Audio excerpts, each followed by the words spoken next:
സംസ്ഥാന സർക്കാർ കടുത്ത വാശിയിൽ തന്നെയാണ്. പ്രതിപക്ഷവും അതോടൊപ്പം തന്നെ ഭരണപക്ഷവും ക്ഷേമ പെൻഷനെ മുൻനിർത്തി വിവിധ വാദപ്രതിവാദങ്ങളാണ് കഴിഞ്ഞ ദിവസങ്ങളിൽ ഉന്നയിച്ചുകൊണ്ടിരിക്കുന്നത്. സംസ്ഥാനത്ത് ഏറ്റവും പ്രധാനപ്പെട്ട ചർച്ചാ വിഷയമായിട്ട് ക്ഷേമ പെൻഷനുകൾ മാറുകയും ചെയ്തിട്ടുണ്ട്. നമുക്കിപ്പോൾ ലഭിക്കുന്നത് 1600 രൂപയാണ്.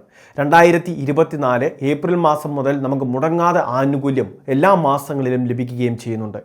എന്നാൽ ഇത് ഒരു കൈക്കൂലിയാണ് എന്നൊക്കെ രീതിയിൽ പ്രതിപക്ഷം അവകാശവാദം ഉന്നയിക്കുകയും ഒരു വാദത്തിന് തുടക്കം കുറിക്കുകയും ചെയ്തു. എന്നാൽ ഈ ഒരു സമയത്ത് ഏറ്റവും കൂടുതൽ ഇത് ചർച്ചയാവുകയും വീണ്ടും ഒരു ഗഡു കൂടി ക്ഷേമ പെൻഷൻ മുൻകൂറായിട്ട്, അതായത് 25-ന് ശേഷം ലഭിക്കേണ്ട ആനുകൂല്യമാണ് കഴിഞ്ഞ ദിവസം തന്നെ നമ്മളുടെ ബാങ്ക് അക്കൗണ്ടിലേക്ക് ട്രാൻസ്ഫർ ചെയ്തിട്ടുള്ളത്. അതോടൊപ്പം തന്നെ സംസ്ഥാനത്തെ മുഖ്യമന്ത്രിയുടെ ഏറ്റവും പ്രധാനപ്പെട്ട അറിയിപ്പ് വരികയാണ്. കൃത്യസമയത്ത് തന്നെ പെൻഷൻ വർദ്ധിപ്പിച്ചേക്കുമെന്നുള്ള പ്രധാന അറിയിപ്പ്. അത് 2500 രൂപ വരെയാക്കുമെന്നായിരുന്നു സംസ്ഥാന സർക്കാരിൻ്റെ പ്രകടന പത്രികയിലൂടെ അറിയിച്ചിരുന്നത്.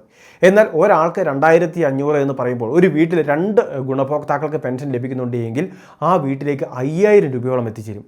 അങ്ങനെ വരുമ്പോൾ കോടികളുടെ ഒരു ബാധ്യത സർക്കാരിന് ഉണ്ടാവുകയും ചെയ്യും. സർക്കാരിന് അത്രയും കോടികൾ കണ്ടെത്താനുള്ള ഒരു ബുദ്ധിമുട്ട് നിലവിലുണ്ട്. അതുകൊണ്ട് തന്നെ ഈ സാമ്പത്തിക പ്രതിസന്ധി വലിയൊരു വിഷയമായിട്ട് മാറാതെ ഇരിക്കുന്നതിന് വേണ്ടി ഒരു 100-200 രൂപയുടെ വർധനവായിരിക്കും പ്രഥമഘട്ടത്തിൽ നടപ്പിലാക്കുക.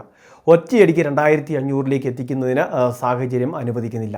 അതുകൊണ്ട് തന്നെ 1700-1800 രൂപയിലേക്ക് ഒരു വർധനവായിരിക്കും വളരെ വൈകാതെ നമ്മുടെ സംസ്ഥാനത്ത് നടപ്പിലാക്കുന്നത്. അത് ഈ സാമ്പത്തിക വർഷം തന്നെയോ അല്ലെങ്കിൽ അടുത്ത സാമ്പത്തിക വർഷമോ തന്നെ ഉണ്ടാവുകയും ചെയ്യും.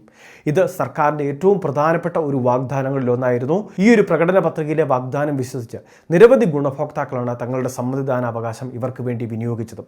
അപ്പോൾ അവർക്ക് ഒരു കൃത്യമായിട്ട് സർക്കാരിൻ്റെ ഒരു മറുപടി എന്ന രീതിയിൽ തന്നെയാണ് ഈ പെൻഷൻ വർധനവ് സർക്കാർ ഉദ്ദേശിക്കുന്നതും.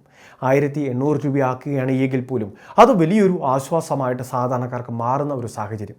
വാർദ്ധക്യകാല പെൻഷൻ വാങ്ങുന്നവരെ, വിധവാ പെൻഷൻ, ഭിന്നശേഷി ആനുകൂല്യങ്ങൾ, കർഷക തൊഴിലാളികൾക്ക് ലഭിക്കുന്ന ആനുകൂല്യം, അവിവാഹിതരായിട്ടുള്ള സ്ത്രീകൾക്ക് ലഭിക്കുന്ന ആനുകൂല്യം, വിവിധ ക്ഷേമനിധി ബോർഡ് വഴി അംശാദായം അടച്ച് പിന്നീട് പെൻഷന് വേണ്ടി കാത്തിരിക്കുന്നവർക്ക് വേണ്ടി അവർക്കും വലിയൊരു സാമ്പത്തിക സഹായമായിട്ട് ഇത് മാറുന്നു. അവർക്ക് അവരുടെ ദൈനംദിന ആവശ്യങ്ങൾക്ക് അത്യാവശ്യ മരുന്നുകൾ വാങ്ങുന്നതിന്, അങ്ങനെ വിവിധ മേഖലകളിൽ സർക്കാരിൻ്റെ ഈ ഒരു കൈത്താങ് അത് ഏറ്റവും വലിയ ഒരു ഉപകാരമായിട്ട് മാറപ്പെടുകയും ചെയ്യുന്നു.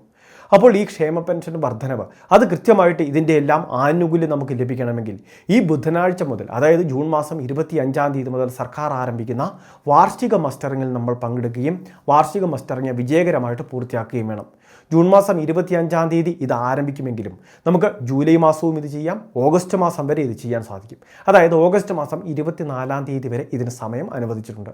അതുകൊണ്ട് തന്നെ ജൂൺ 25-ന് ആരംഭിച്ചു, അന്ന് തന്നെ പോയി ചെയ്യണോ അല്ലെങ്കിൽ അതിനടുത്ത ദിവസം തന്നെ പോയി ചെയ്യണോ എന്നൊക്കെ ഒരുപാട് ആളുകൾ ചോദിച്ചിരുന്നു.